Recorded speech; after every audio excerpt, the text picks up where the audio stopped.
Tuesday, protesters waving Palestinian flags transitioned from noisy protest to physical attacks on outdoor diners as they demanded to know which of the diners were Jewish. Those are scenes that make us think of the streets of Nazi Germany and occupied Europe during World War II.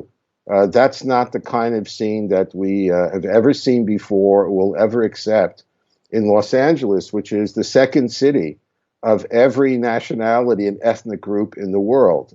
Sporadic outbreaks of violence in the United States have been aimed at minority groups or their supporters, says an analyst at California State University, Stanislaus, who has studied hate crimes in Croatia, the scene of violent ethnic conflict in the 1990s.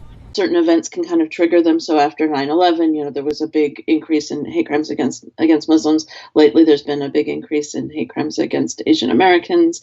Crimes against Asian Americans have risen from California to New York since the onset of the coronavirus pandemic.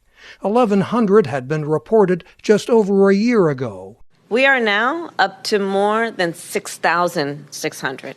In recent years, there have been other targets. An extremist stabbed 3 men who were defending Muslim women in 2017, and a synagogue shooting killed 11 in Pittsburgh in 2018. And now, funds are being reduced for policing in many American cities. And as a result, communities like ours are forced to look to private security firms to ensure the safety of people walking in their neighborhoods. That's not a tenable situation. He says the problem requires leadership from politicians and social media companies. Honestly, by the time law enforcement gets involved, it's almost too late. Somebody has already offended. So it should be a social problem. We should be looking at not only the causes of bias, but why people act on them. And at how people can learn to respect each other despite their differences. Mike O'Sullivan, VOA News, Los Angeles.